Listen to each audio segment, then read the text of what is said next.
listen on. It's me and the boys gonna shake, rattle, and... Now, here's your host, saltwater fisherman, the man that fears no fish, bass daddy and tournament pro, Don McDowell. Yeah, man. Hey, I'm Don McDowell. Welcome to Shake, Rattle, and Troll this morning. Got a busy day for you today. JK's in the house. He actually survived the second annual Monster Mutter and back by popular demand. The Striper Snatcher. Yes, himself. we got it right. Dirk, you know, that always scares me. Yeah, we have to really watch our pronunciation when we say I look at Striper it Snatcher. on the website and go, wow, there's a pole involved here. Yeah. Not. Hey, welcome back, man. You know, you're just a kick, and I just love what you're doing up there. Snatching stripers, man, that's good stuff. Doesn't get any better than that. All right, guys, here's what we're going to do. We're going to be talking to John Campbell on the Yellowtail Derby over in San Diego. That's heating up and coming to a rapid closure. Sean Mathewson from Big Game Forever is going to join us by phone. He is down here from northern Utah, fumbling around in Payson, Heber, Overyard. Good places for him to be. Yeah, absolutely, yeah. Compared to where he was on Wednesday night. He is talking to people that are engaged on the bad wolf issue. Woofy. And then, if time allows, we'll be talking to Rick over at H&M Landing. We'll talk a little bit about what's happening offshore on the left coast, on the other side of life. And then James Guggenhauer will be in the studio about 8 o'clock. I didn't see him running yesterday. He wasn't running. He was he had volunteered for the second annual Monster Mutter at downtown. I saw him with all the boxes. You put your valuables in with him. Yeah, and then he had a crisis. Somebody dropped their Galaxy 4 cell phone on the course. Oh. That's a big deal. Yeah, it's about a $300 deal, yeah. Unless you have insurance. But do you insure your cell phone? Never. Just out of curiosity, okay. Yeah, I don't either. Anyway, that's what's coming down today, and then we'll be pulling for Dale Earnhardt Jr. Hey, Big Mike, if you're up, Jeff Gordon will finish behind Danica Patrick. Oh, that's wiping cold. up the rear in the 24 Mike.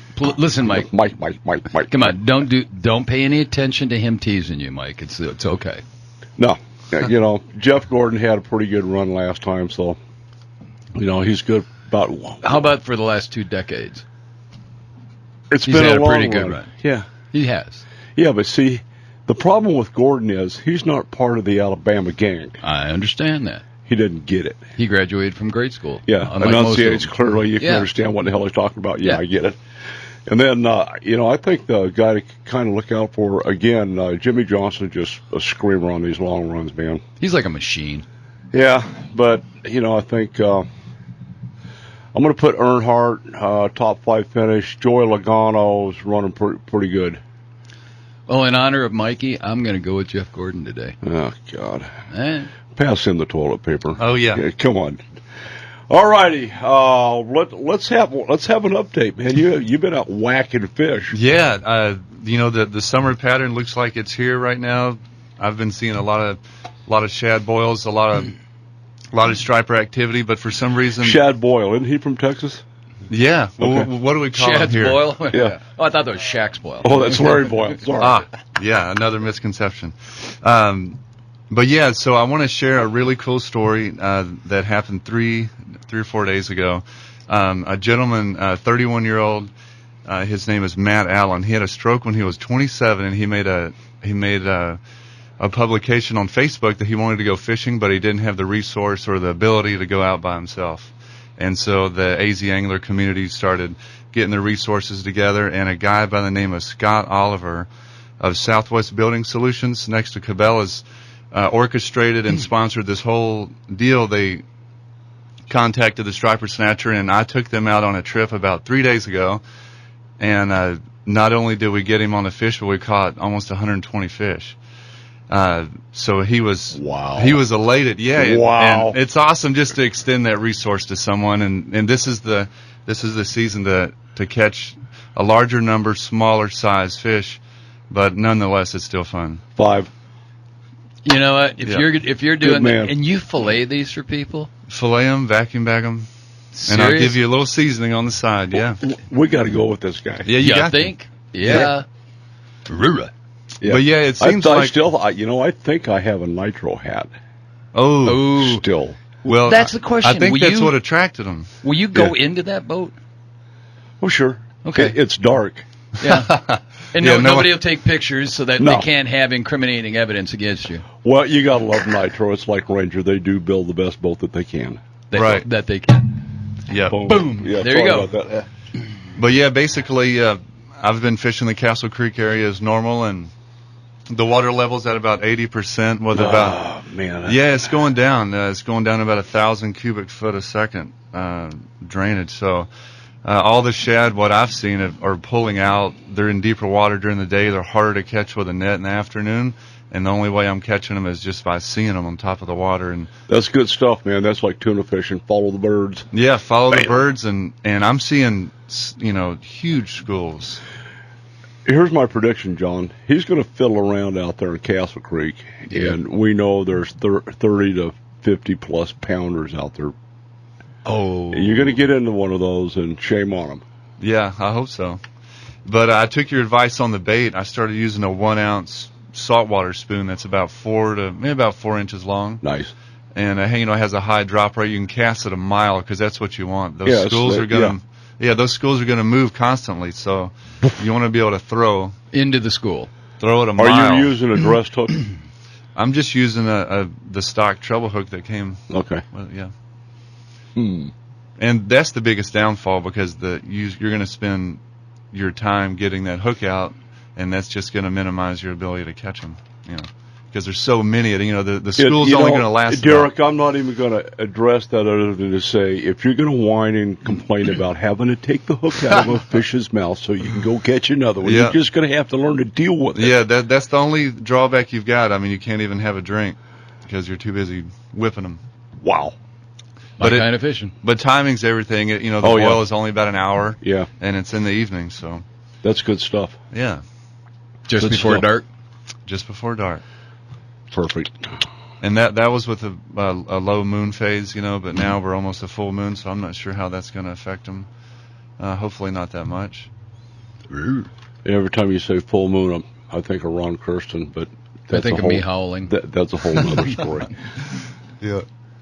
We'll save that for the other show at midnight. Yeah, so do you have pictures of your guests? I do. I sure do. Why don't you shoot those over to us, and we'll put up a little article on the new Shake, Rattle, and Troll website. Awesome. I do like your shirt. Yeah, I actually brought these shirts for everyone. Respect the numbers. numbers. Yeah. I know it's a little cocky, but it's all right. You know what? It's okay. Arrogance is a good thing. In this room, Absolutely. It fits here. Yep. it's politically correct. And it's amazing that all of us can fit through that door with the size our heads are. It depends on what we've been doing. Tournament fishing and having a radio show aren't necessarily conducive because you go out and suck on Saturday and you have to come in and tell everybody why you sucked on Saturday, Yeah. on Sunday. Yeah. However, there are those of us who, have bull tags. And we Just go out and suck we all get the one. time. No. Yeah, okay. The deadline's coming up for Tuesday. Do not yeah, wait till gotta do Tuesday. it. If anybody Get is your sitting out gear there, tag in. put your applications in for your desert bighorn sheep tag, your elk tag, your deer tags, and your turkey tags. Now. Do it. I've got a new plan And one Tatanka tag, too. in Hunt Unit 48. 48? Oh, I'd Yeah, love to I be in like it. 48. What would happen if, let's say, 1,000 guys sent, their applications into the Grand Canyon National Park headquarters?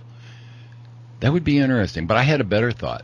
Why don't we take 1,000 hunters or 2,000 hunters, and like the Zulu warriors used to do, we just line up in a huge line and just start driving them off the park. Oh, you know what? I've been having nightmares about going to Africa and the Oh, movie. you should. The movie Zulu. Oh, yeah. man. Best movie I've ever Yeah, seen. I love that movie. Yep. Yeah, I do. Yeah, it's good You have stuff. to be ancient in order to appreciate that, but for those who haven't seen it, pick it up. It is. It's worth watching. It's pretty cool.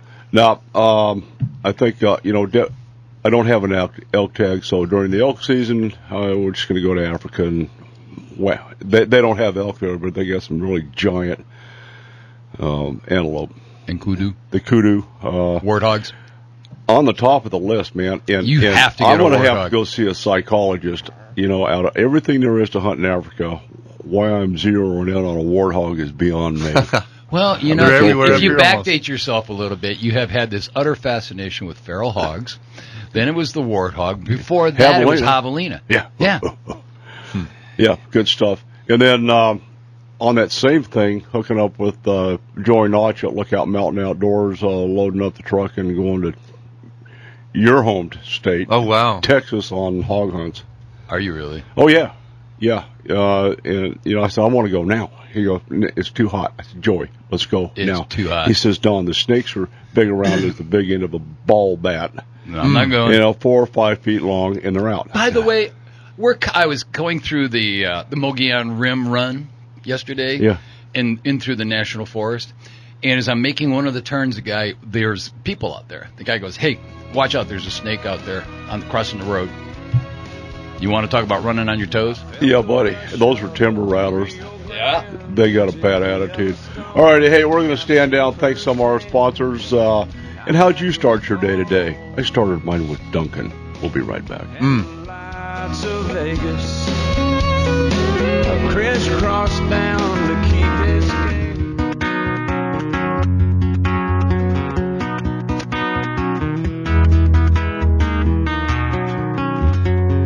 Everybody sing. I got my toes in the water, ass in the sand. Where in the world a cold beer in my hand? Yeah, I man, was talk good about today. a Duncan buzz, man. Everybody's got the maple bar going yeah. on. Shouldn't have done Alrighty, that. we're going to be talking to John Campbell over in downtown San Diego, Lake Payson, where the weather is always nice.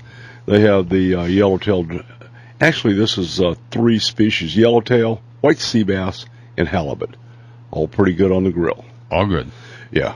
I think the big fish right now, they right around 30 pounds, which is like opening a can of whoop ass on the end of your line. No doubt. Oh, they are. They're just absolutely 30-pound yellowtail. Wow. That is upper body workout. Not one time, but about 4 times, because when they see the boat, they don't want to go for a boat ride. Nuh-uh. They don't like coming to the light. Off they go again. So it's all good stuff. We've got a excursion out on the Sea Adventure 80 with Jimmy Dwight. I think the last week in July, which ought to be pretty hot stuff. The dock counts here lately have been this past week. I don't think there's any long range boats going out, so I'm not real sure just exactly what the yellowtail they're biting. I know they are. A few showing up. Point Loma had a pretty good dock count, but yellowfin, bluefin, the guys haven't been running down there. I don't know whether it's Too far? well, you know, during the week, you know, it's hard to load a boat this early in the year, albeit, you know, I mean, we're getting right down in the throes of it. The fish are there. The guys aren't going fishing, so we don't have a fish report. So, what's your next trip? You know, I don't have anything booked for this next week, but I'm available Wednesday, Thursday, Friday if anyone's looking Can you be bribed with Dunkin' Donuts? And Oh, yeah. He is very bribable. I know that. he's from Texas. Yeah. Yep. Good stuff.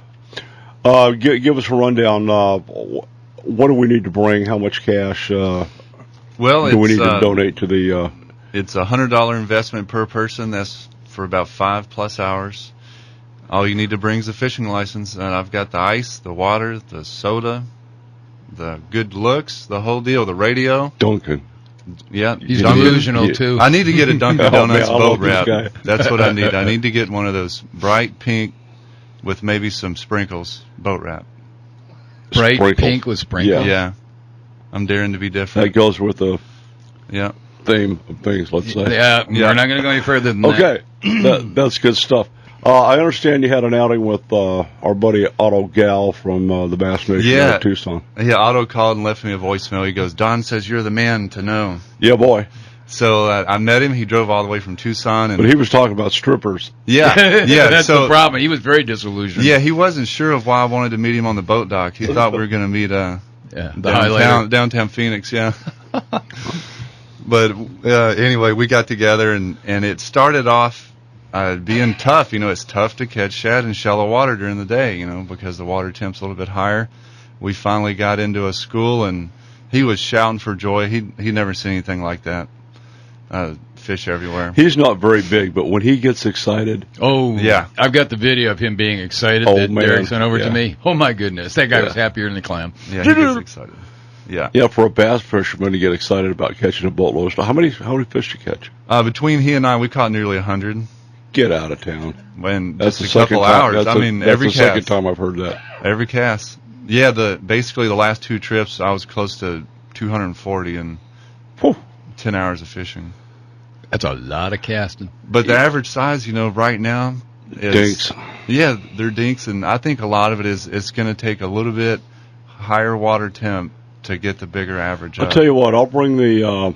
I'll bring the microwave. We'll heat that lake out. We'll take 40 pounders out. I'm thinking the Magnum 18s and 20s, the Rattle is a Rapala, depending on Rapala. what decade you're from. A couple of different patterns. I've got the anchovy pattern, like I told you last time, the black and purple. Yeah. Oof, I know what I'm going to use. That is just devastating on tuna. Yeah. Truly is. So, we're going to have to do that. Mm-hmm. I agree. No doubt. Go on a quest for the river monster out there. Yeah, they're there, and unfortunately, we hear a lot of guys complaining about how tough, and I agree with it. Pleasant is one of the toughest bass lakes in the country. It's highly pressured, and a lot of stuff going on out there, especially the elevation change, 100 vertical feet annually. I mean, just think of it this way, J.K. If you have 100 vertical feet in your living room over a 10-month period, are you going to be scrambled? All the time. Where'd my footstool go? I'd be worried. Yeah, Oh, that's yeah. just one of the minor things I'd be worried about. Yeah, it's a whole deal. But there's still bruiser fish out there all the way around, and the largemouth. So big flatheads being drug out of there. Yeah. Just absolutely brutal fish, and the stripers. We know they're there. Like I mentioned, there was a 40-plus pounder. I think it was like 46 unofficial pounds out of Castle Creek. Yeah. That's an ugly, mean fish. And they didn't bring him in. I would imagine that guy got released to the grease. No. It was introduced to Serious? some flour tortillas, perhaps. Derek, you've got recipes, right? Oh, yeah. Yeah. Something to make me just go, oh, yeah. Oh, yeah. Well, we were talking to Jerry Tate at the Big Game Forever meeting on Wednesday, and he's still out there whacking the tar out of the stripers. The It's Tater's good- it's somebody good. who's fun to have around. He's a blast. Yeah. I'm going to have to get back in the boat with him. I would I'll highly tell you what. recommend it. Yeah. He's one of those guys. Just knowing he makes your life a little bit better place. Yeah. He truly is, and he's a wealth of information, especially on Lake Pleasant. Yeah, if you want to know anything about Pleasant, I would highly recommend a couple tours of duty with him. Mm-hmm. No doubt. Yeah, good But stuff. I get a lot of people asking me, where are the big fish? But, Down. yeah, Lake Pleasant has so many of those 10-inch ones that it impacts the lake. They're little piranhas. Do you spend any time at the pumps down at the dam? Not in a while I haven't, but since we talked in that last show, I'm going to have to go over there and try that tactic out. Yeah. I think I've got some 80-pound braids spooled up. Give me a call. Yeah. I'll bring the Rappalas, and tell me again what kind of a trolling, not trolling, but trolling motor. Well, I've got a 24-volt, 80-pound thrust. Can you troll the big motor for any distance Yeah. at all? Oh, yeah. At about 2.5, 3 miles an hour? Definitely, yeah. Just with a 150 horsepower at 500-600 RPMs, that's pretty ideal. Yeah. We Yeah. can drag JK behind the boat. Oh yeah, we can. Slow it down a little bit. I've got a tube. We can pull him down. Well, I've got a drift sock, but if JK sticks Yeah. his legs out, JK it'll probably be in the a same sock. thing. Yeah, he is the sock. JK in a sock. Thank you. Nice. You did a great job. I want to congratulate you again. I was up in the announcing booth and I got to see 416 people come through there. That was harsh. 416 different announcements you had to make for everybody. We had they changed up the whole format, so we had I shared the booth with a rodeo announcer, and that was giddy up, pretty fun. But the music was, they wanted to hear music all over the course, and that's a 3-mile course. Could you hear the music out in the woods? Believe it or not, Nice. as I came closer, I could hear it. And then, as I was rounding that curve, and the guy said, by the way, watch out, there's a snake crossing that road up there. I wanted to hear nothing because I wanted to hear rattles going if I'm hearing anything. Yeah. And the music was perfect. I mean, I could hear it, I was, booking It was a along with little loud where we were, but I'll tell you what, this year I didn't loud. see the levels of exhaustion that we saw last year. But this year we had one snapped leg, one snapped ankle. Oof. Somebody blew out a wrist. I saw that. Yeah, that one, and boy, the Home Depot monkey bars turned into the Home Depot dump because you got mud and wet on your hands. Grab the monkey bars.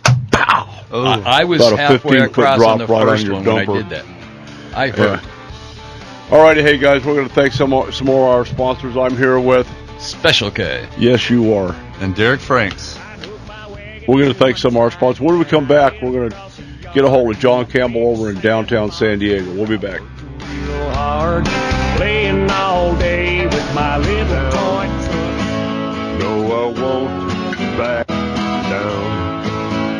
You can stand me up at the gate. All righty, we're back. Switching gears, going to the left coast for the saltwater side of life with Big John Campbell. What's happening, my man? Hey, how you doing? Yeah, we're having too much fun over here today. As always, every time we talk to you, we wish we were fishing, but we do that anyway. But your Yellowtail Derby's coming to an end real soon. It is over. Officially? Over as of yesterday. Oh, I thought we had till 5 o'clock tonight. We have our awards at the Valley High today at 2 o'clock. And by 5 o'clock, it'll be time for celebration that another tournament's finished. Absolutely. Okay, let's talk about who was your Derby winners this year, John. Derby winner was Neil Barbour with a 29.5. Wow. And Mark Nunes came in second with a 29.5. Now, let me ask you this big important question. Do all of these three fellows get their weight in ballast pale ale? No. Only the winner. Yeah, but you got a tie. Yeah, that sounded like a tie to me. Neil, it sounds like a tie, but check this out. Mark Nunes caught on June 2nd, caught a 29.5. Right. That's the second 29.5. The first one was caught on May 23rd, so the first fish caught breaks the tie. That's fair. Then, just 2 days ago, Mark Nunes went out again and caught another 29.5. Nah. Serious? Serious. He must be fishing for sisters. Twins. Man, a little bit earlier, so it didn't, lose that weight from the time. Anyway, we had three fish at 29.5, a winner, a second place, and one that's going to be eaten today because he's donated it for the awards. Nice. And the third place is Rick Maxa, Rock Cod Rick Maxa, who's the co-host on Let's Talk Hookup. He caught a 29.1. And in fourth place was a 28.9. I mean, we're talking bunched up. Oh, boy. Eight anglers from 27.4 to 29.5. That 1.5 pound difference. Yeah, that's. How many fish did you have weighed in? Do you have that information? Not exactly. It's kind of hard to keep track of all that. Right now, some of the guys, we have special weekends where he gets the largest fish on a weekend, and one of those guys is on the board, Todd Mora, who caught a 24.4, but he caught the largest fish on a weekend, so he's going to get some prize money and so forth. Well, and this year you were doing some other species, the white sea bass and the halibut. How'd sort out for you? Last year we caught a lot of white sea bass. This year they all went north with the squid. So of our 75 anglers, only one white sea bass was caught, and was caught June 4th this week by Tommy Bauman, who is also a manager of the Valley High restaurant, which is where the bank was going to be tonight. Yeah. Yeah. Nice. And halibut, we had quite a few halibut caught, and the largest one was a 32.5 by a lady, Nancy Ortiz, down off Imperial Beach, and they were caught everywhere from Point Loma, La Jolla, out in the Coronados, and from probably 8 pounds up to 32.5. Good stuff. Yeah.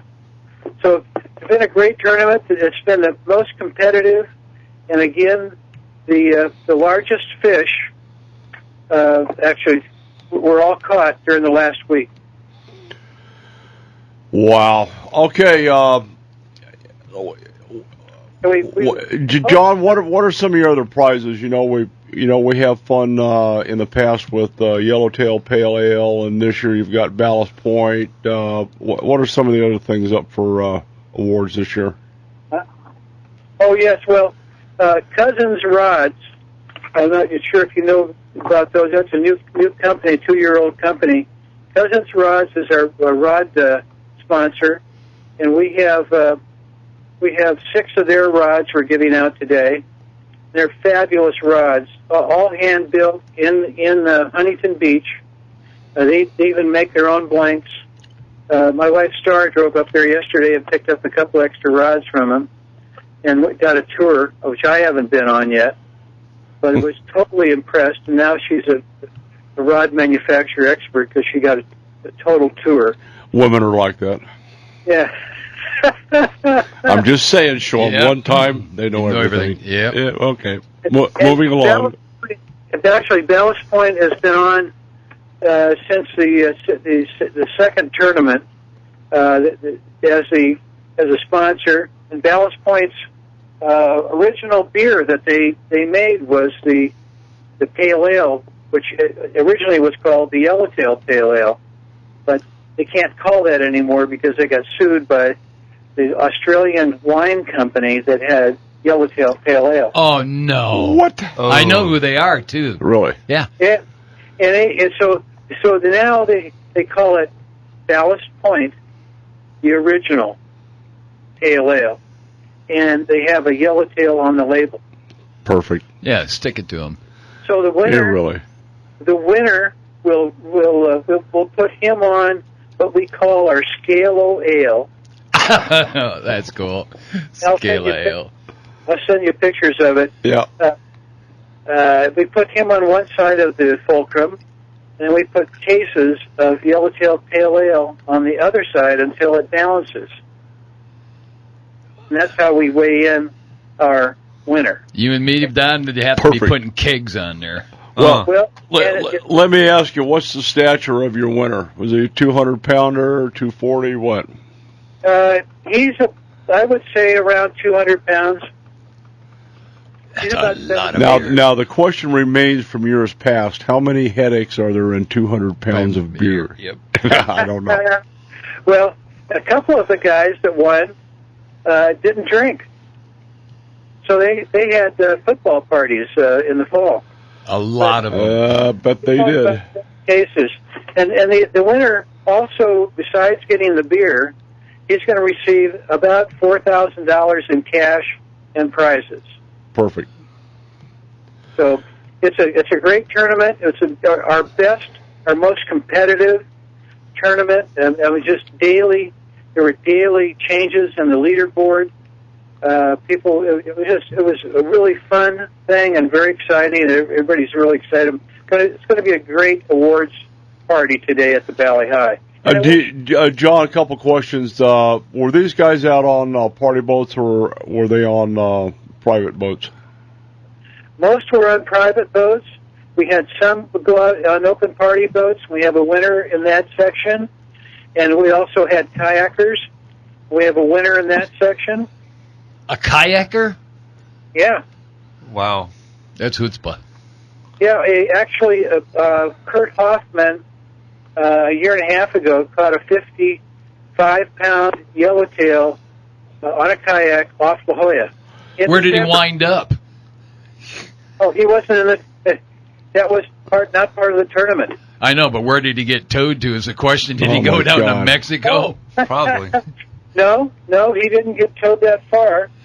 He landed it, and actually I've got a picture of him with that standing up on his kayak with that fish, taken by another angler out there. That's two things. Two things that are wrong. Don't stand up in the boat. No. Golly. A 55-pounder in a kayak. Wow. That is just I can't even begin to tell you what a brutal fish that is. I don't think the kayak weighs that much. Do you know what would happen if that fish went under your kayak? You're on for roll time. Oh yeah. Well, those guys are pretty apt. You know, they call them the plastic navy over here. There's tournaments just for kayakers. And it's become much, much larger. And actually, they have a series. They go up and down the coast, and they fish for a lot of inshore stuff and bay stuff. But they call them the Plastic Navy series. That's good stuff, John. Hey, keep in touch. Send me some pictures. We'll put them up on the new Shake, Rattle, and Troll website. God love you, man. We'll see you about 4 weeks. All right. Look forward to seeing you, Don. All righty. Thank you, John. Good man, John Campbell on the Yellowtail Fishing Derby in California. Only California could have a plastic navy. I got to tell you, that's God's way of getting rid of some... anyway, we're going to stand down and take some of our sponsors. We'll be right back. As long as you will let me. Singing in lightning bugs are floating on a breeze. All righty, we're back. At the top of the hour, James Guggenauer should be in studio with us, sharing some things, what's happening over on the Mother Lake, known as Rosie. And we'll be talking to a guy you need to know. I mean, if you're involved at all in the wildlife scheme of things here in the state and over in New Mexico, we'll talk a little bit about the legislation and the Senate and congressional efforts on the Mexican gray wolf and some of the other things, how you can get engaged with Big Game Forever and have your voice heard. They're doing a great job on that. You know, Sean Benson, the way he started off. And Ryan Benson. And Sean Matthews. Yeah, Ryan Benson has been doing Washington, D.C. for probably 5 years, 6 years now that I know of. Yeah, but he still doesn't act like one yet. Oh, no. And I've watched a couple of presentations by him. He's not a fiery orator. He's just calm, logical. And by the end, you want to go through a wall with the guy. Yeah, absolutely. He's very methodical, and in chatting with him, he got his law degree, trying to learn what the left side learned, how they learned what they learned, and how to combat them. And he's awesome at it. Know thine enemy. Oh yeah. Have your friends close, but your enemies closer. How much hunting do you get to do? You know, I haven't hunted at all since I moved to Arizona. Did you in Texas? I did. All the time. We used to hog hunt. It was fun. Because you didn't have to leave. Why did you do that? Why? I don't know. Free range bacon. Yeah. Yeah, buddy. Have you ever had wild hog? I have. Good stuff, isn't it? It is. I've had it prepared a bunch of different ways, yeah. Yeah, they call them pork chops. Wild hog pork chops. Yeah, bud. Good stuff. And you didn't have to go far from your front door to find them either. Find those hogs. I'm afraid that's what's going to be happening here in Arizona. They've been... Not if the Eradicator gets here. Well, we haven't been paying too much attention to them. Neither did New Mexico. Now, New Mexico, they're at a point, John, they're not going to barbecue their way out of that mess they've got going. Yeah. Unless they get some real serious stuff going. And Texas, just a real light statistic. They've got about 4 million hogs, let's say, plus or minus. The sport shooters, aerial gunners take out about 25% annually. In order to keep the population constant, they would have to eradicate or harvest 60 to 70% annually. That's a lot of hogs. You know how That's many, a lot of aerial gunning time. Yeah. Yeah. You know, I watched those it's helicopters. Oklahoma's the same shape. They're going to get overrun. Missouri's the getting it. Alabama's got them. Either all through the South. crops. You know, they keep everybody keeps saying, "Don't harm an animal, don't kill an animal." But if we did that, we wouldn't have any agrarian left. No. Nothing. There wouldn't be anything growing because we'd be overrun. My concern here in Arizona, being 14 years into a 7-year drought, which is quite a while, it's going to get worse this year. It's going to be worse next year, according to NOAA and all the weather experts and Al Gore on global warming and some of those things. Our riparian areas are very rapidly becoming, if they haven't already, critical habitat.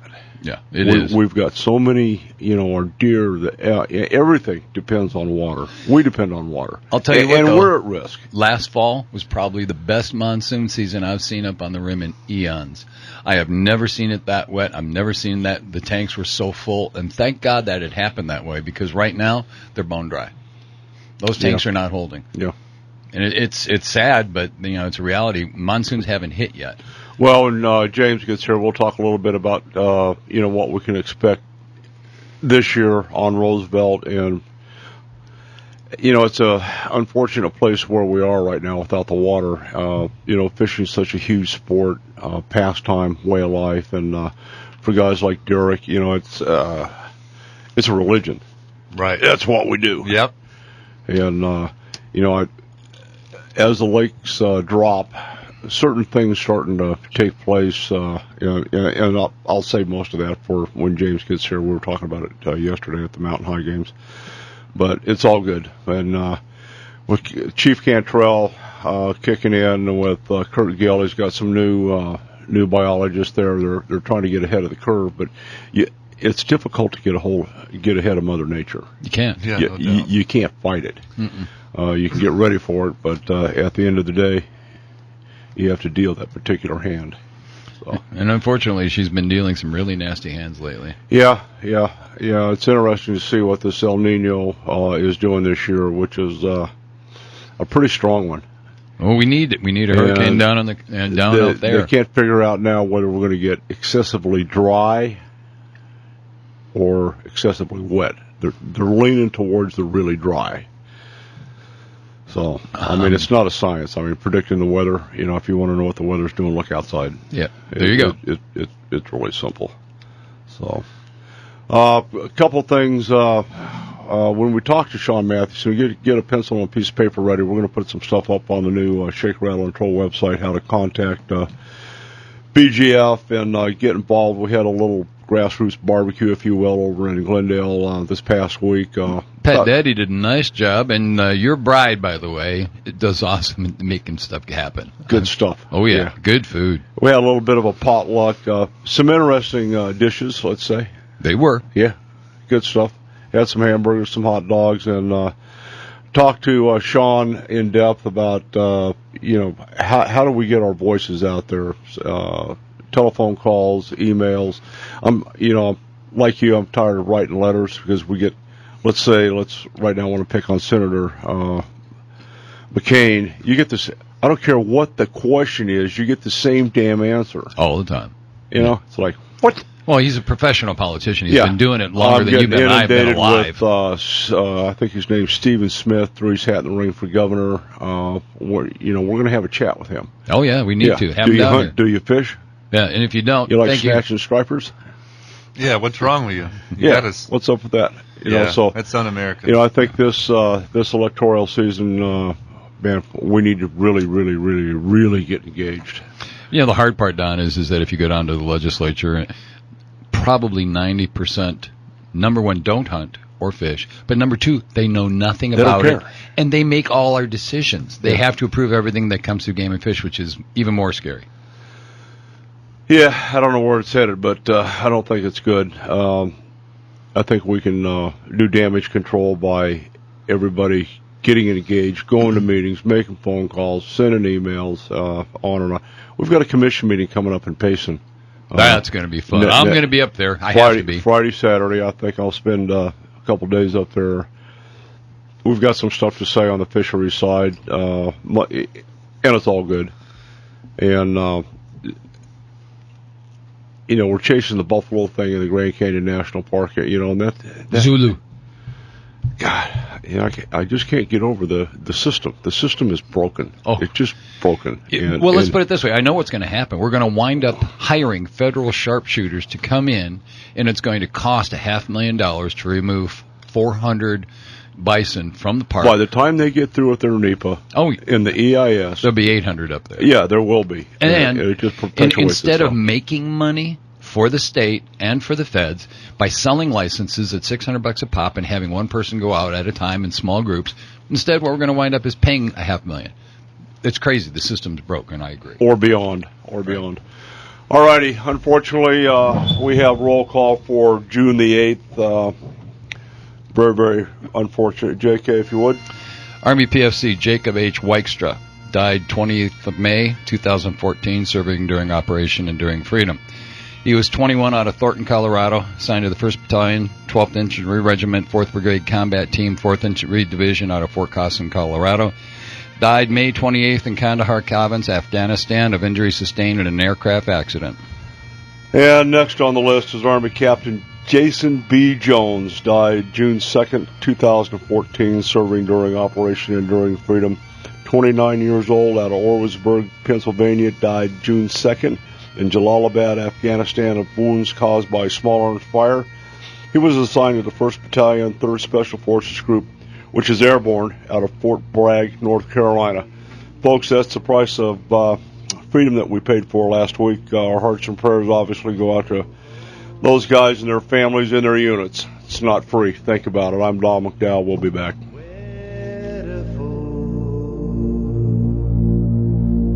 Many men have gone. From the pros, Shake, Rattle, and Troll, brought to you by Bill Luke Chrysler, Jeep, Dodge, and Ram. I-17 and Camelback Road since 1927. Yeah, we got the power, we got the speed. We're running wide open on a midsummer breeze. Fresh water, salt water, watch out, boys. Bass Daddy Don's gonna make some noise. It's me and the boys gonna shake, rattle, and Now, here's your host, saltwater fisherman, the man that fears no fish, Bass Daddy and Tournament Pro, Don McDowell. Yeah, man. Hey, welcome to the second hour of Shake, Rattle, and Troll. Derek Franks is in here, and we're snatching stripers and catching yellowtails. JK survived the monster mutter run, and It was all good. how's your knee today? It's swollen. I mean, there's nothing I can do about that. It blows up to twice the size of the right knee. And the right knee, neither one has any cartilage left. But the left knee, it swells up, and there's nothing I can do. It hurts like a son of a gun. Well, welcome to my age. I am your elder. Yeah, you keep laughing. Go ahead, Keep kid. laughing. I'm laughing. Yeah. We'll get you. 30 years old, you're still a pup. Yeah. You know? Just wait till you're our age. Yeah.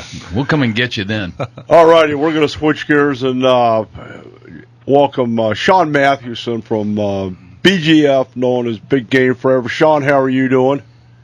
I'm doing great, Don. Thanks for having me on. Hey, it's absolutely my pleasure. What part of the country are you in? Are you still in Arizona? I am still in the Valley of the Sun, Don, and I've heard it's going to be hot. I'm sorry, yeah. Today, so. Gonna be? Gonna be. Yeah. Yeah, we only Yes, have sir. two seasons down here, actually, Sean. We have Little Summer and Big Summer. We're entering Big Summer right now. So, I believe you. well, it's I interesting. I want to thank you for coming to Glendale for our grassroots barbecue. We had a great time, shared a lot of good information, and we'd kind of like to indoctrinate our listeners on how they can get engaged and have their voices heard through the efforts of yourself and Ryan Benson at Big Game Forever. You guys are doing an awesome job. So what's the long and short of it? Well, I'll give you the long first. Big Game Forever was really started out of necessity. A few years ago, there was an organization up in Utah, a company that was getting ready to sell, and the law firm that they hired to handle that transaction was led by a man named Ryan Benson, who's a Harvard-trained attorney. That precipitated a relationship where they were able to see his capabilities in some very difficult legal circumstances and some tough legal fights. And so when the transaction wrapped up, they approached him about starting an organization to try to return the management of wolves to the western states and basically remove federal protection for the gray wolves in the states of Montana, Idaho, and Wyoming, where there had been some really detrimental effects from that reintroduction on game herds and on wildlife management in those states. So that's essentially how Big Game Forever was born. And since then, we've had a lot of success, as you know, in altering the Endangered Species Act. And this was not done, solely by the efforts of Big Game Forever. Any of these types of efforts are the result of an amalgam of people who are working together and able to accomplish big things over time. So if I were to distill the mission of Big Game Forever down into a nutshell, it would be to protect wildlife, to protect hunters' rights to enjoy the legacy of hunting in our country and our states, to protect rural economies that can be so affected by mismanaged wildlife or mismanaged large predators, and probably most of all, to maintain the rights of sovereign states to have full authority over the management of their own wildlife. And so that is what we work on every single day of the week. Well, that's certainly a good mission. One thing we didn't talk about, we're kind of looking at, what's coming on national media, i.e. television, if you will, on National Geographic's The Animal Channel. There's a whole shift in the mood relative to the wolves. Things like changing rivers, life below zero. There's a new program out, The Savage Line, very, very to the point on the wolf issue. Some other stuff that's coming out that I was absolutely dumbfounded to see on the anti-wolf side, or the reality of the wolf, let's say, is the Super PAC. I don't know if you've watched that, but I'd definitely look it up and take a peek at it, because it's starting to tell some truths that we haven't had out there in the past relative to the numbers, the threats that the wolves pose, and so on and so forth. Let me ask you this. How can the average guy, and we're all average guys here, we understand our place on the planet, but we want to be heard. How do we do that through BGF? It's a really good question, Don, and I have an answer for you. The other night we had an event similar to the one we held in Glendale down in Sierra Vista, and Representative David Gowan from the Arizona legislature showed up. And, he was very clear with the attendees there and talking to them about the necessity of being involved. As you know, a lot of the anti-hunting groups are very well funded. They're very big, and one thing I will tell you about them is that they're extremely patient, and so they work in timetables of decades. They're very patient, and they think in terms of how can we incrementally accomplish our ends, or our goals, I should say, which is essentially to stamp out hunting as we know it over a long period of time. And I think that the good citizens of Arizona and other western states need to keep that in mind when wondering what they can do. The best way that a hunter and sportsman, or somebody who's just concerned about wildlife, can do is to become educated on the issues. As you know, the minute that you start talking about wolves or any other species, particularly large predator, you get two sides. You get the side that wants to kill all of them, and the side that tries to portray them as these friendly, cuddly little doggies that really won't hurt anything. And the reality is really neither. They are a wild animal that needs to be managed along with the rest of the wild animals in the various ecosystems within the state of Arizona and other places in the West. So as a person becomes more educated and involved, then the question becomes, well, what can I as one person do? And we've had that question asked a lot. People have said things like, well, I've wanted to do something, I just didn't know what to do. So the best thing that a person can do is join an organization. Because in an organization, you have access to more timely information. You're able to speak. has a very large group of people. And so a great way of illustrating that is, if you're a senator and you're trying to decide where you're going to put your focus and your attention, and you're hearing from 2 or 3 guys that always call you on Tuesday and complain about the same thing, they're not really going to get a lot of your attention. But if you contrast that with the idea that Big Game Forever is capable of putting hundreds or thousands of messages across the senator's desk in a very short period of time, that's when we really start getting some traction. And when we are able to mobilize large groups of hunters to make their voices heard with their elected officials, and we couple that with our work in those same elected officials' offices and with other like-minded organizations, that's when we can get some real traction. So that's kind of a long answer to a short question, but, what people can do is they can go to biggameforever.org and they can sign a petition, and that is really as much involvement as the person really needs to have. Now, there are definitely ways of being more deeply involved. A person can become a member. We're starting to set up chapters throughout Arizona so that we can handle some of the issues connected with the Mexican gray wolf. And so there are deeper levels of involvement. But what we really need is for people to lend their voice to the voices of thousands of other sportsmen in Arizona. That's good stuff. I want to thank you for engaging. We're going to go ahead. We've got a new Shake, Rattle, and Troll website that just came online. We'll headline Big Game Forever and link into the BGF website. And want to thank you for playing along today. And we look forward to seeing you up in Payson real soon. Awesome. Thanks so much, Don. Thank you. Appreciate it. Sean Benson, check it out. BigGameForever.org. James Guggenauer is in the house. We'll be right back. Covered in snow.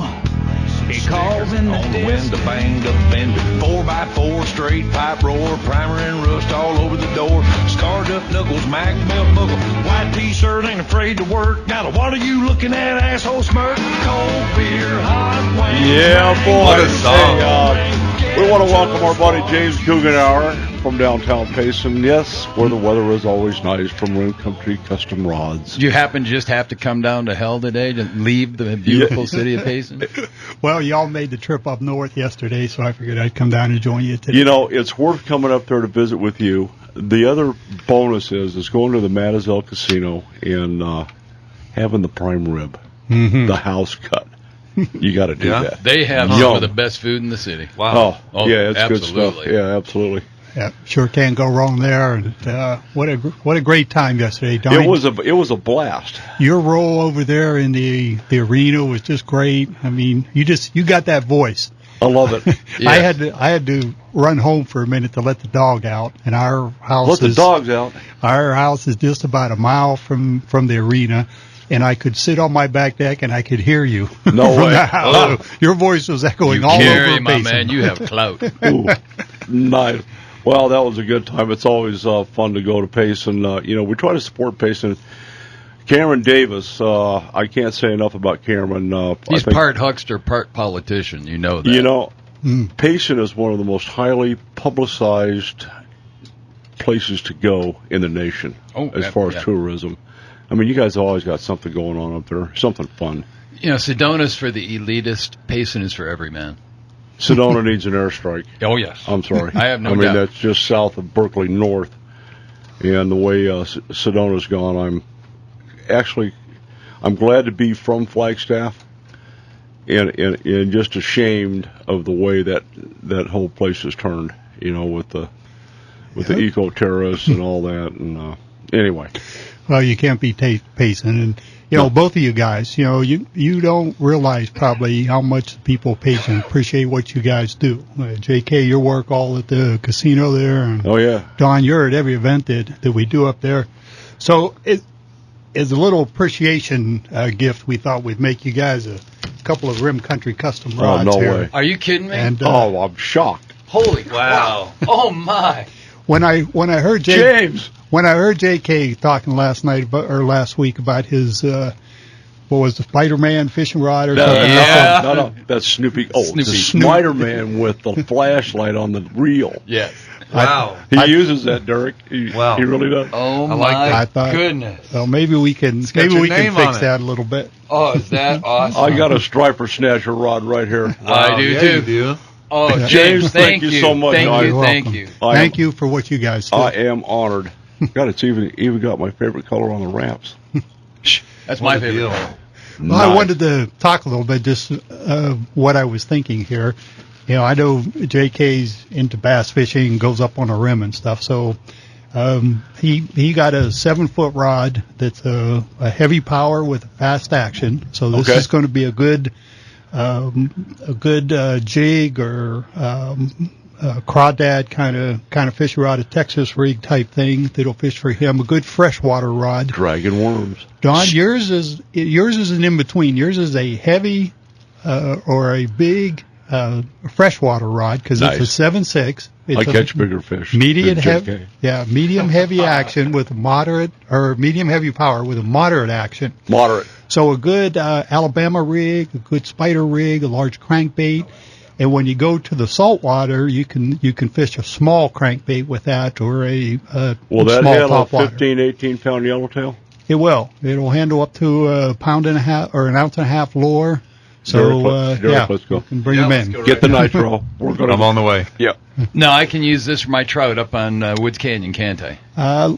Probably going to be a little heavy power for a trout. So it'll go for bass. It'll be a good bass rod. I have a bass up rod, on but- it. oh, Derek, I'm gonna have to get into the man card violations. I don't know that you want to use a bass rod, a custom-made James Guggenauer Rim Country Wow. bass I knew rod it. for trout. I'm just saying. It'd be good for striper. All right, I'm headed to Roosevelt. This is where we're going. All right. This will work for striper? You have Oh, man. you have It needs to be christened? Is this what Oh, you're telling yeah. me? Okay. Definitely. Yeah, that's definitely a Wednesday striper night rod. live. Oh, yeah. Oh. From Lake Pleasant. James, thank you. Going I'm live. just absolutely That's honored awesome. and stunned. Well, like I said, I am. you, It's just- I'm wow. amazed how quickly you guys come to support every Payson event and every tournament that we've had up there in Payson. You guys are right on top of it and, Wow. and donating. I mean, you put your money and your effort where your mouth is. And appreciate that. we appreciate everything you do for us. So Very cool. Very from cool. Rim Country Custom Rods. Thank you. By the way, just so everybody knows, we are still in a tournament action, if you will.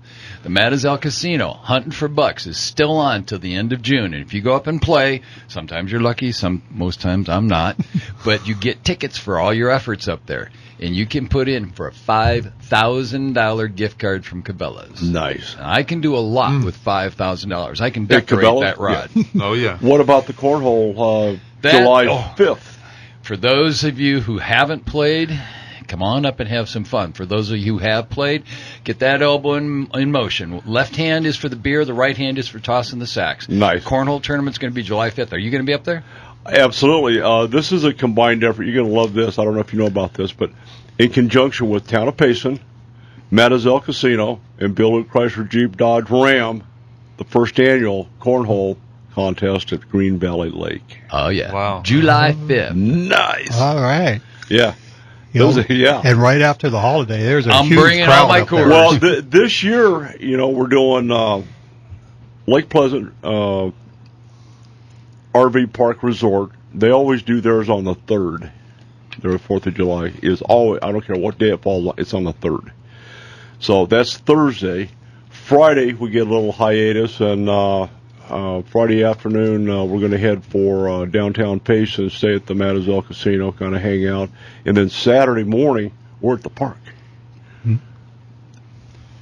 I'm Can't just be saying. fun. I can't be any better than that. Yep. What a deal. I don't have a Snoopy Go Get 'em rod, or a Spider-Man rod, but I do have a Zebco 33 And if I'm looking on an ugly yeah. stick.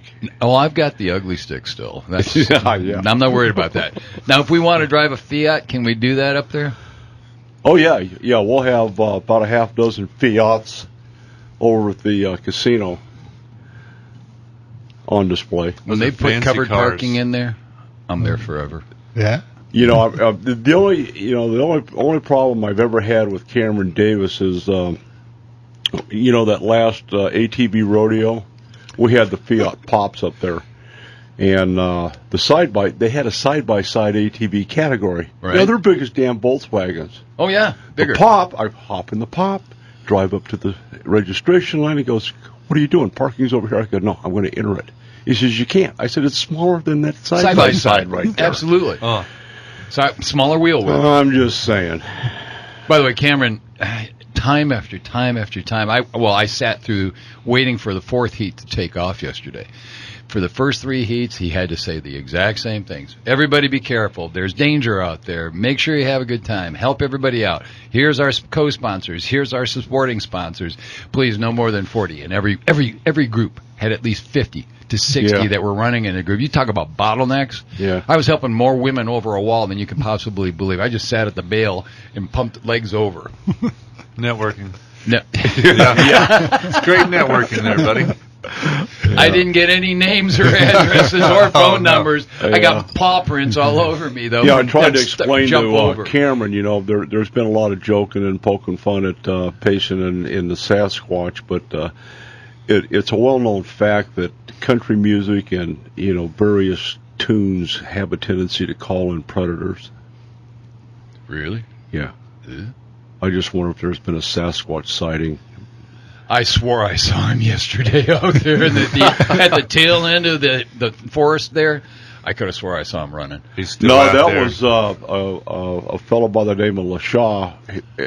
He was the first guy in. I want to tell you what. He ripped. That guy was smoking coming in there. He did it in 28 and change. Yeah, Carlos, the guy that beat him, did it in 27 something. I mean, they were like neck and neck.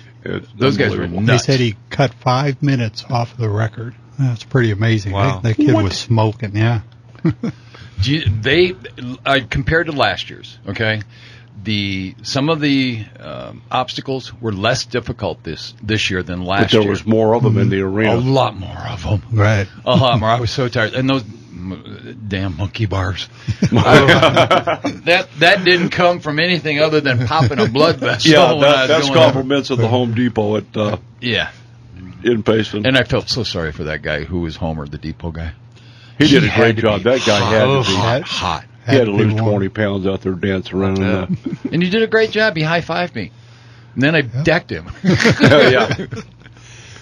Yeah, lots of obstacles there, and Cameron was trying to keep it a secret that they had added 15 more obstacles from the prior year. That was a bad kept secret. Yeah, I think the word got out. All right, hey, we're going to stand down and thank some of our sponsors and check out the new 1500 Ram over at Bill Chrysler Jeep Dodge I-17 in West Camelback. It's got an eco diesel in it now. Wow. Got a diesel. Prius has got to be replaced soon. I'm thinking. They take trade-ins. They'll wholesale it out to somebody. $50. All right, we'll be right back. I'm not worried about cutting the grass. Left my truck at the boat ramp and my boat is full of gas. My old boss thinks I'm sick today. He won't have me to harass. 'Cause I'm out here on the river. And you can kiss my big old bass. We've come to love that song. Unfortunately, James, that represents Rim Country Custom Laws in a big way. That's about the way we feel. All righty, so let's have the Rim Country Fishing Report. Sure, be glad to. And, things are changing up there at Roosevelt. We're definitely moving into a summer pattern up there. A lot of guys a couple of months ago or a month ago, everybody was catching good numbers of fish, and then it kind of just fell off the cliff, and now everybody's kind of struggling again. So a lot of things are combined. We've talked about some of the problems with the lake and some of the gizzard shad issues. I want to talk, when we get finished with that, kick that around just a little bit. Sure. But then, on top of that, we're just entering into the summertime, and fish go deeper in the summertime, and they get a little more lethargic in the summertime. And we've been talking about a top water bite each week, and that's still happening. Yeah. But it's real early in the morning. So a jig rod that goes deep will probably outfish Mr. Crank? That would be pretty close. That sounds like a challenge to me. Yeah. I do so. But there is. I mean, guys are fishing the main lake points in 15 to 25 feet of water. And so jigs or drop shot or Carolina technique, and that's not a very good drop shot rod, JK, but it does fish Texas rig and Carolina rig. Crankbaits, especially some of the deep running ones, would fit right onto Don's Syncos rod will do there. well on that, won't he? Syncos will do well on that, sure. So, but the other common theme I heard this week was, the fish are always going to be near a brush or a big rock or a log, something that provides a little bit of shade to the fish, just that the water's a little cooler there, and that's where they like to hang out. Something to cover their back. They'll be there. So, like I said, slow numbers. Guys are not catching the fish like they were, but still having a good time up there. And like I said, summertime bait or bite, and that's the way it's probably going to be for a while. And subtle bites, especially with drop shot and some of the Texas rig. Fish are just picking up baits and starting to move with it, and anglers are saying they just see their line move. That's going to scramble JK's mind right there. Yeah, it will. It's if you've never fished like with a custom rod, you probably don't understand this a lot, but you can actually feel the fish before he actually picks up the bait and moves it. When they get over to the bait and they see it and start moving around it, that bait will move, and you can feel that. I have a clairvoyant rod. Let me put it in terms that you'll understand. Okay. A Jedi mind melt. Ooh, I like it. Okay. I can remember that. So, when you see that line move, and you can actually do this. I'm a line watcher when I fish. I miss a lot that goes on because I'm watching that line. But when it starts moving, I mean, you can just lift that rod up, and the second you start to move it, he's there. Yeah. And he's just swimming with it. And, when in doubt, swing. Yeah. My motto is, when in doubt, rip it out. Yeah, buddy. Oh, I like that. That's something I can equate to. Yes. Okay. So the lake dropped another 1% this week. We're at 47% full for Roosevelt. The Tunnel Creek has stopped flowing. The Salt River is flowing at about 30% of its normal rate. And the water temperatures are in the high 70s in the morning and increasing to the high 80s. And like you brought up last week, Don, and we had another big blow up this week, that high 80 temperatures where the algae starts to bloom up there. So the water definitely has a green tint, and the more shallow you get, the more green that tint seems to get into the water. Yeah. So with those low flows, we're probably going to see that for the summer and struggle through some of that. How about crappie? Crappie was, surprisingly, because we've been struggling so long with the crappie bite, but it was called fair. But really? I didn't talk to a single crappie angler who was fishing during the daylight. They have all switched to nighttime fishing. They've got better sense than bass anglers. I think you're right there. Even the striper guys fish at night. Yeah, thank you. It's just too hot during the day. But we just passed a new moon, so crappie lights, which hang over the side of the boat, and they bring bait fish up to the boat, and eventually will bring crappie and bass and other fish up there. But that's been the technique that most guys are using. They'll take a live minnow, because that's what everybody fishes at night for crappie, and about 2 foot below a bobber, and set it out there. It's a strike indicator, JK. Thank you. Man card violation to use a bobber. The crappie will come up and be there, especially like around a marina. They like to hunker down around those tires out there.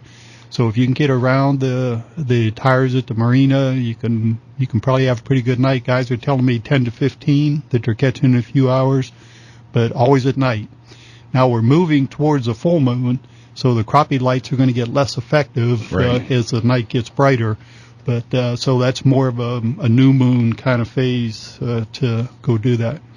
Derek, are you catching any crappie at the Lake Pleasant? I actually caught my first one in the last trip, fishing those shad boils I was mentioning with a big spoon. So it was a good size. What was he thinking? Yeah, he was misguided. Yeah, he was. He was. A crappie and a shad boil?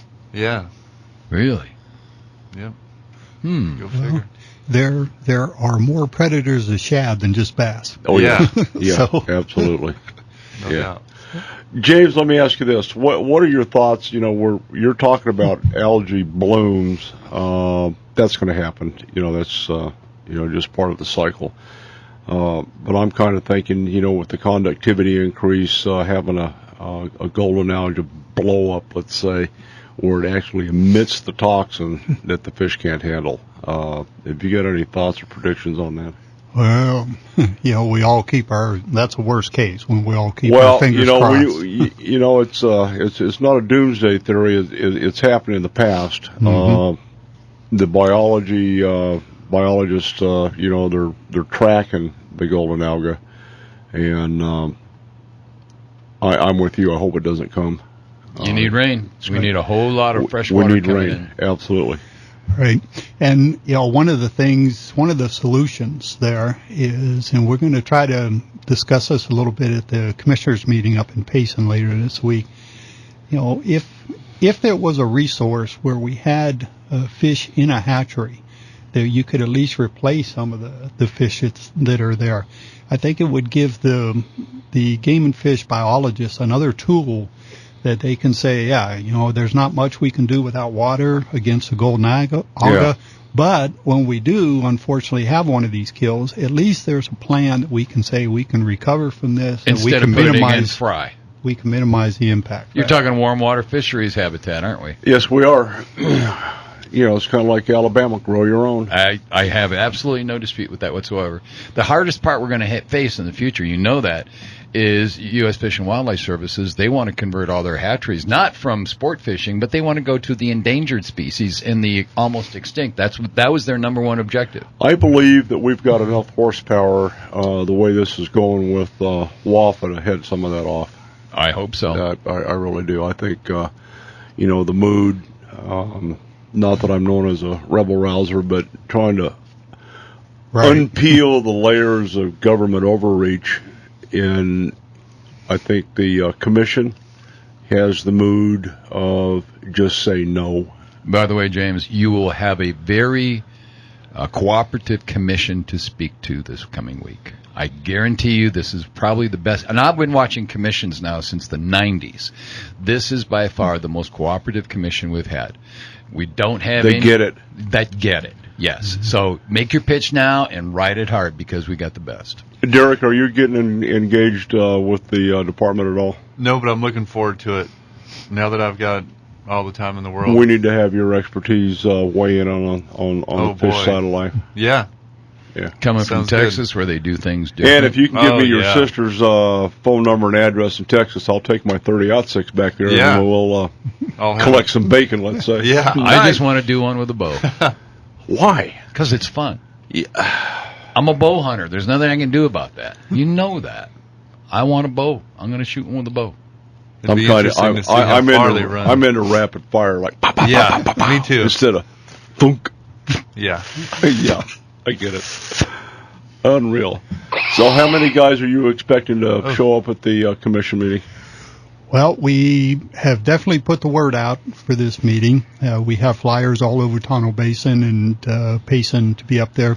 We typically get about 50 people at our Healy County Roundtable meetings where we've been discussing the gizzard shad for the last year. And that's a milestone.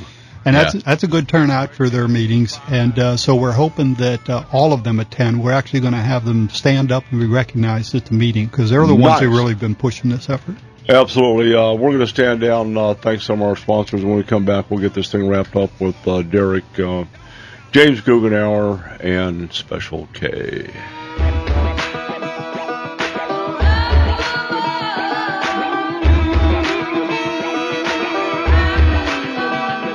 All righty, we're back. Really nice to have you in the house, James. And again, I like it. Thank you so much for the rod. I'm as I was sharing with Derek, I'm torn between just hanging it on the wall and preserving it, or taking it out and just wearing it out. Oh no, you wear them out. Okay. Don't even think about that. I wasn't suffering from any of that. That's going on the water. You're such an insensitive type. You're right, I am. Thank you. If you had to build a striper rod for this guy, what would you do? Mine. Wouldn't it? Well, I usually use about a 1 ounce spoon. Okay, you're 6 feet. How many? 6'4". Yeah, 6'4". That's what I was going to say, J.K. Don't take this wrong, But here it comes. His size would dictate a little different fishing rod than the one that I made for you. Just saying. Wow. I'm stunned, speechless. But, yeah, Derek would probably be in the 7.6, 7.11 type area. 7-Eleven, it's right down there at the corner. I've never used a rod that length. That'd be awesome. Nor have I. Yeah, I've never been custom fit for a rod. You would be amazed at just, what 6 or 7 inch length of a rod. Oh, yeah. What difference it makes in a cast. Yeah. I've heard that before. There we go. You knew it wasn't going to go Just away. slide on back by. in the closet. Slide on by. Yeah. Even bass fry, even smaller stouter bass anglers. Yeah. Clifford Perch is a good example. That guy will stand up there with a 7-11, even though he knows that rod is long for him, but he gets the extra distance in casting with it. That's what he does it for? Yeah. Really? Oh, yeah. That's why they're doing it. And this just sounds stupid, which it is.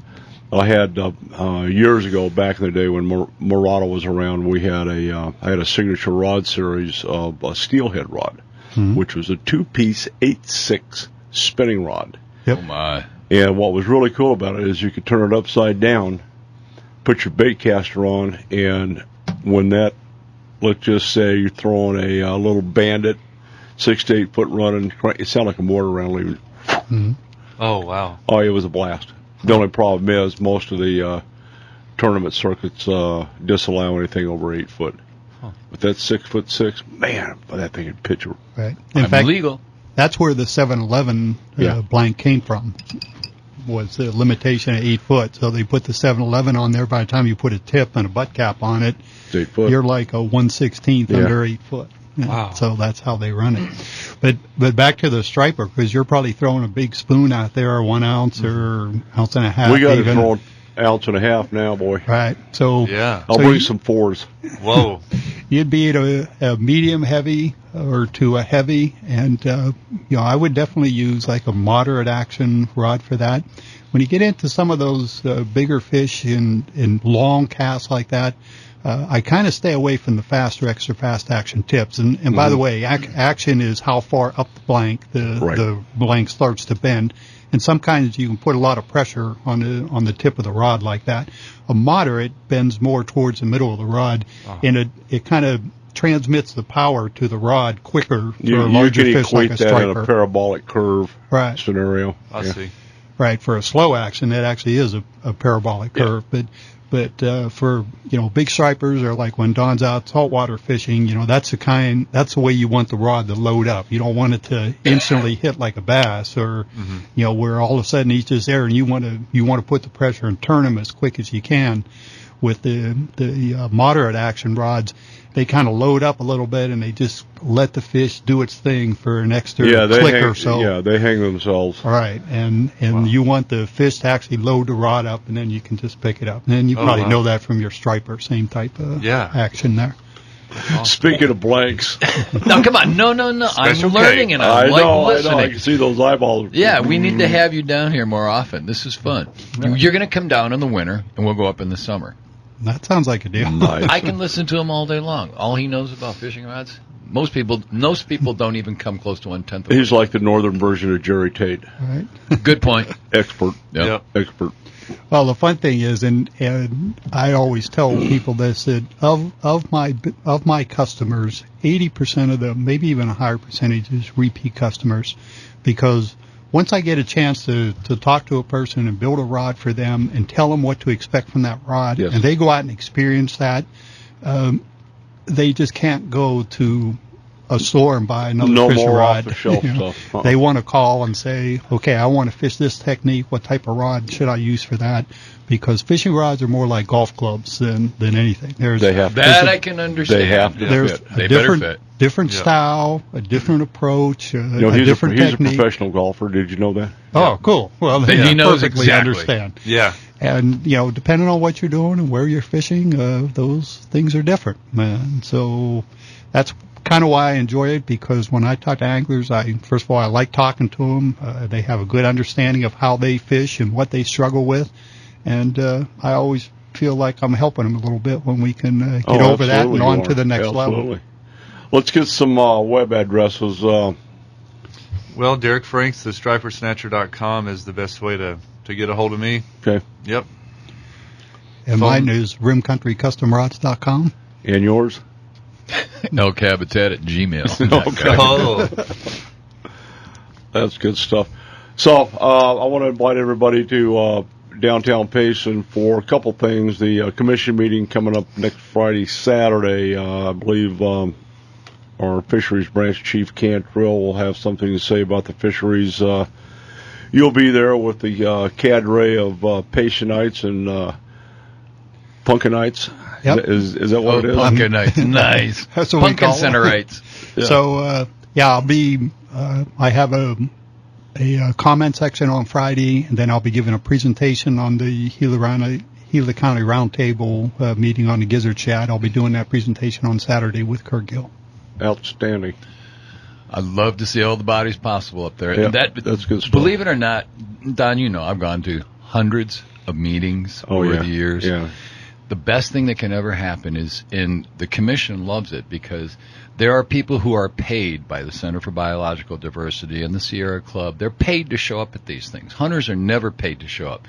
And so, In wine and gripe, I might add. Oh, they do that really well. But when we show up in mass for anything, it gives them, it's like a shot of adrenaline for them to say, yes, we have been doing the right thing. This is what we need to be doing. If nobody goes and all they hear is the whines from Sandy and others, it's really, they start to doubt themselves, because, it's like, wait a minute, are we doing this for nothing because these guys aren't coming in here and helping us? Well, that's where I think we are. The mood right now is get engaged. You have to be engaged, or you're just going to lose it. All right. And along those lines, one of the things that our committee has been doing is collecting funds to actually go purchase fish to get into these hatcheries. So we know that some pretty significant donations are going to be made during the meeting, handed to the commissioners, and then we'll have our updated total. But we think we're close to $5,000 that have been collected. That's good. We've got